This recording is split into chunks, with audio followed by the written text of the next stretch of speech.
कि हजूर आप बड़े बड़े उद्योग लाइए, आप अडानी को लाइए, अंबानी को लाइए। हम मजबूरी समझते हैं सरकार का कि वो क्यों इतना बड़ा बड़ा उद्योग लाना चाहती है। जब तक बिहार के सीडी रेशियो पर व्यापक चर्चा नहीं होगी, माननीय मंत्री जी को हम सलाह भी देना चाहते हैं, तब तक बिहार में यहाँ के इंटरप्रीन्योर्स को लोन नहीं मिल सकता है महोदय।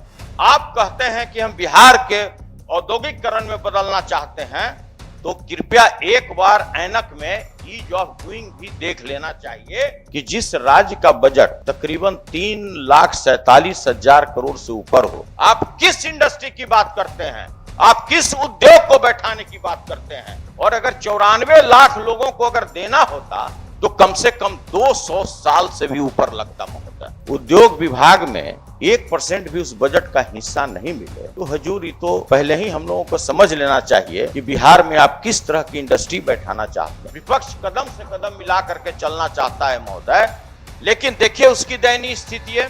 आप 29 राज्य, पूरे देश में अगर 29 राज्य है तो आपका रैंक 26वां है। आप कहते कि हम इंडस्ट्री बनाएंगे। मैं ये कहना चाहता हूं कि हम भी चाहते हैं कि बिहार का प्रगति उद्योग के क्षेत्र में हो, केवल अखबारों में नहीं हो, केवल टीवी पर नहीं हो। परम आदरणीय सभापति महोदय, आज मैं अपनी पार्टी की ओर से वर्ष 2025-26 के विभिन्न विभाग के आय व्यय पर बोलने के लिए खड़ा हूं।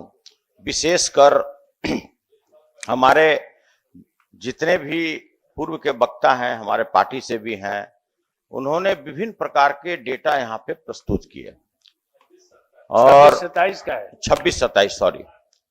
और महोदय जो उन्होंने डेटा प्रस्तुत किया, बिल्कुल हम उससे सहमत भी हैं और हम उस बात को दोहराना भी नहीं चाहेंगे।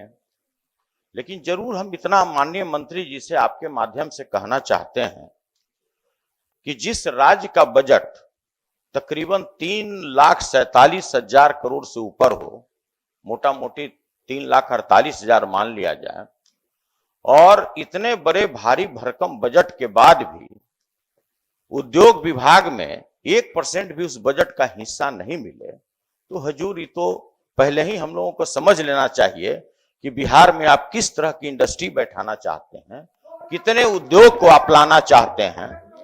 तो हजूर ये बड़ा ही चिंता का विषय है। और शांति बोलने दीजिए। यहाँ हजूर हमारे बहुत ही विद्वान सदस्य ललन सराफ जी बैठे हुए हैं, व्यवसायी वर्ग से आते हैं हजूर, और हुजूर हम इनसे भी यही आग्रह करेंगे, माननीय मुख्यमंत्री जी बैठे हैं, कि हजूर आप बड़े बड़े उद्योग लाइए, आप अडानी को लाइए, अंबानी को लाइए। हम मजबूरी समझते हैं सरकार का कि वो क्यों इतना बड़ा बड़ा उद्योग लाना चाहती है। हम उसका बखान नहीं करेंगे, समय कम है हजूर, लेकिन हम इतना जरूर कहेंगे हजूर, शांति शांति, कि बिहार में जो पहले से हजारों उद्योग बैठे हैं और कतिपय कारणों से, और आप ही के समाज के लोग आते हैं, कतिपय कारणों से हजूर उन्होंने अपनी जमीन गिरवी रख दी, अपना गहना गिरवी रख दिया, करोड़ों करोड़ रुपया बैंक का उनके ऊपर बकाया हो गया, केवल लाल फीताशाही के कारण, सरकार के कुछ पॉलिसी के कारण। तो माननीय मंत्री जी को वो सारे उद्योग जो अपने जेवर गहना जमीन बेचकर गिरवी रख करके बिहार के प्रगति के लिए बैठाए थे हजूर, उनसे निश्चित रूप से आपको बात करना चाहिए मंत्री जी कि भाई आखिरकार उसकी समस्या क्या है। और हजूर बहुत तरह की बात है, हम लोग अभी चर्चा किए थे 94 लाख लोगों, बेरोजगार लोगों को।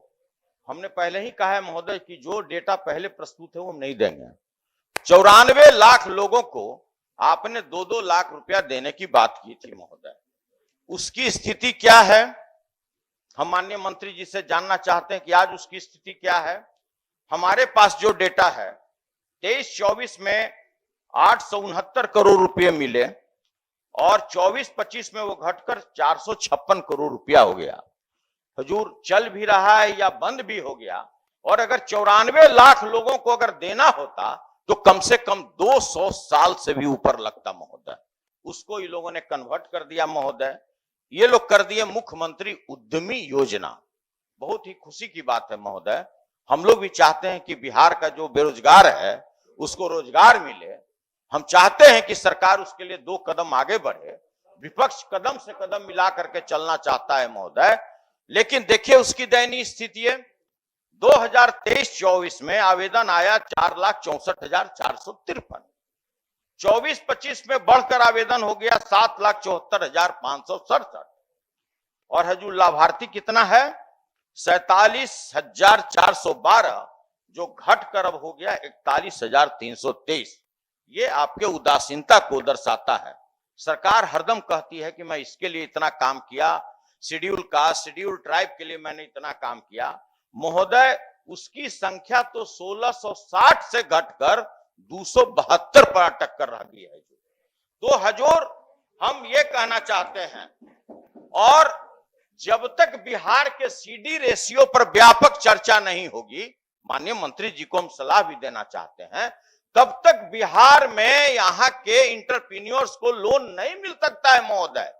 जिस स्टेट में आपका रुपया, आपके रुपये से दूसरे स्टेट में इंडस्ट्री बैठता है महोदय, और आपकी स्थिति क्या है? आपकी स्थिति तो 53.5% है आपका सीडी रेशियो महोदय, जो बहुत ही दयनीय है। उतना ही नहीं, अगर पूरे नेशनल एवरेज अगर माना जाए महोदय तो 80% से ऊपर है। और किसी अगर एक डेवलप स्टेट की बात किया जाए, अगर तमिलनाडु की बात करते हैं तो उसका सीडी रेशियो 120% है, तेलंगाना का 120% है महोदय।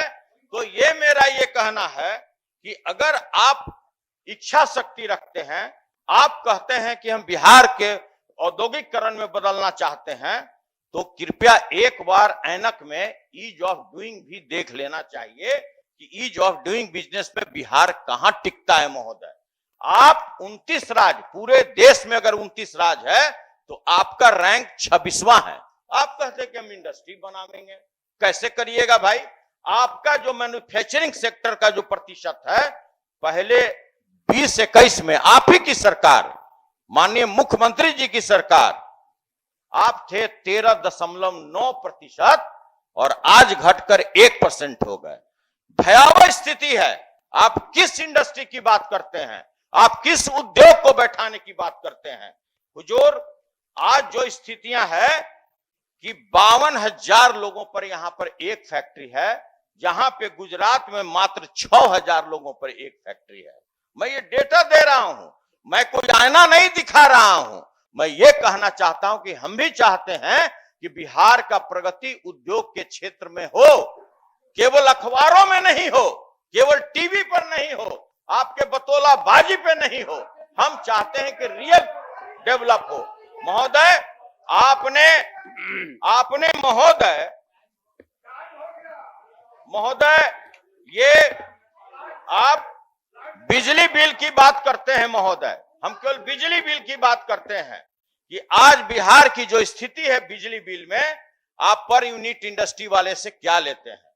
अगर हम तमिलनाडु की बात करते हैं महोदय, तमिलनाडु की बिजली सबसे सस्ती, तेलंगाना की सबसे सस्ती। आज बिजली पर नहीं है हजूर, मैं इंडस्ट्री के बिजली की बात आज जिस पर चर्चा हो रही है महोदय, अगर आप अपने उद्योग को अगर महंगी बिजली दीजिएगा तो वो कैसे बाकी राज्यों के साथ अपने उत्पाद को कंपीट करेगा? मेरा ये कहना है महोदय।